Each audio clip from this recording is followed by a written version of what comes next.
Regarding the viruses of concern, what percentage of COVID positive samples are being sequenced right now, and do we have capacity to scale that up if necessary?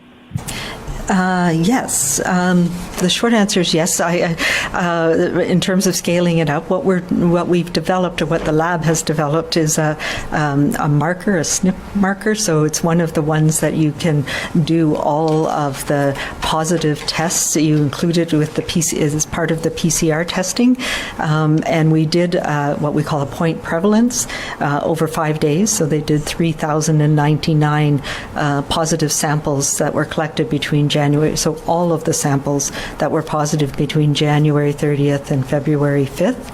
And of those, we found only 3 were confirmed to be variants of concern with whole genome sequencing. So that process continues.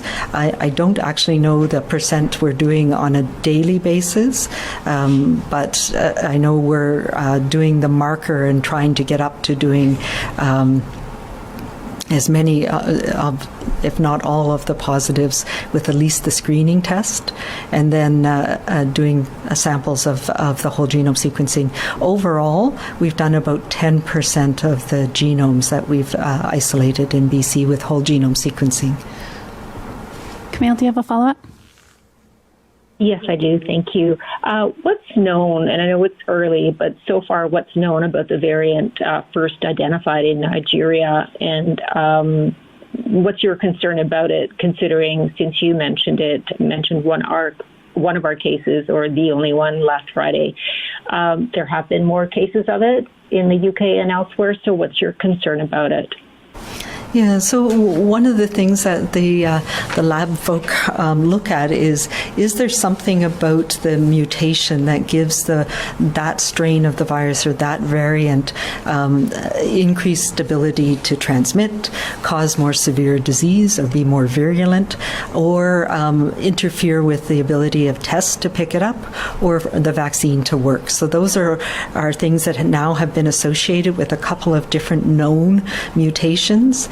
One of the ones that seems to be the most concerning is about transmission, and increased transmissibility has been linked with a variant that's called 501Y. So this one that we picked up, 535, does not have the 501Y mutation, but it has a couple of others that are, and I don't have it in front of me written down, but there's a couple of other variant mutations that are also seen in things like the variant we saw from the UK, the 117, that may be linked with increased transmissibility.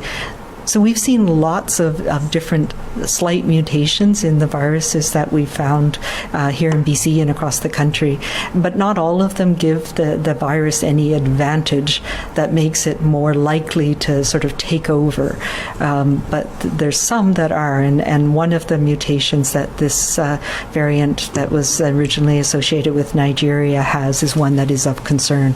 So that's why our lab folk have decided to include it in the ones that we monitor for.